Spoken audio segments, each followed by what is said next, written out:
நம்ம எவ்வளோ தான் கரெக்டாக டிரைவ் பண்ணாலுமே சில ஆக்சிடென்ட்ஸை நம்மளால் அவாய்ட் பண்ணவே முடியாது. பட் அதோட இம்பாக்ட்டை 92% வரைக்கும் நம்ம எடுக்கிற 3 சிம்பிளான டிசிஷன்ஸ் மூலமாக கம்மி பண்ண முடியும். அது என்னென்ன, ஒவ்வொன்றும் எவ்வளோ இம்பார்ட்டன்ட்ங்கிறத அதுக்கு பின்னால் இருக்கிற ஃபிசிக்ஸ் அண்ட் சிம்பிள் கால்குலேஷன் மூலமாக இந்த வீடியோவில் பார்க்கலாம். வீடியோ ஸ்கிப் பண்ணாமல் பாருங்க. இந்த நம்பர்ஸ் உங்களை கண்டிப்பாக சேஃபாக டிரைவ் பண்ண வைக்கும். ஃபர்ஸ்ட்டு நீங்கள் வண்டி ஓட்டுற ஸ்பீடு. ஒரு ஆக்சிடென்ட்டில் உங்களுக்கு எதிராக எவ்வளோ எனர்ஜி வேலை செய்ய போகுதுங்கிறத முடிவு பண்ணுறது உங்களோட ஸ்பீடு தான்.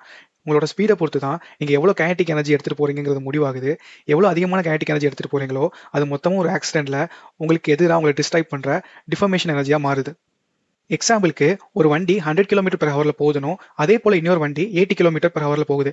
இது ரெண்டோட கைனடிக் எனர்ஜியை கால்குலேட் பண்ணி பார்க்கலாம். 100 km/h போகிறதோட கைனடிக் எனர்ஜி 100% இருக்குதுன்னா 80 km/h போகிற வண்டியோட கைனடிக் எனர்ஜி 64% தான் இருக்குது. இது மூலமாகவே 36% ஆஃப் கைனடிக் எனர்ஜி நம்ம கம்மி பண்ண முடியும். செகண்ட், உங்களோட ரெஸ்பான்ஸ் டைம். ஒரு ஆக்சிடென்ட் நடக்க போகுதுங்கிறத ஒரு செகண்ட் முன்னால் நீங்கள் ரியலைஸ் பண்ணி பிரேக் அப்ளை பண்ணுறது மூலமாக இந்த கைனடிக் எனர்ஜி எவ்வளோ கம்மியாகுதுங்கிறத V=U+80 ஃபார்முலா மூலமாக நம்ம கால்குலேட் பண்ணலாம். இப்படி கால்குலேட் பண்ணுறப்போ நம்மளுக்கு கிடைக்கிற ஃபைனல் பிரேக் அப்ளை பண்ண ஒரு வெலாசிட்டி வந்து 50 km/h.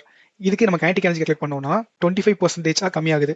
ஸ்பீடு கம்மி பண்ணுறது மூலமாக 64% ஆனது. இப்போ நம்ம ஒரு செகண்ட் முன்னால் பிரேக் அப்ளை பண்ணுறது மூலமாக 25% ஆகுது. நம்ம எந்த டிஸ்ட்ராக்ஷன், மொபைல் எதுவும் யூஸ் பண்ணாமல் வண்டி ஓட்டுறது மூலமாகவே நம்ம கொண்டுட்டு போகிற நம்மளுக்கு எதிராக வேலை செய்ய போகிற எனர்ஜியை நம்ம 25% கம்மி பண்ண முடியுது. தேர்ட் டிசிஷன், நம்ம சீட் பெல்ட் போடுறோமா இல்லையாங்கிறது.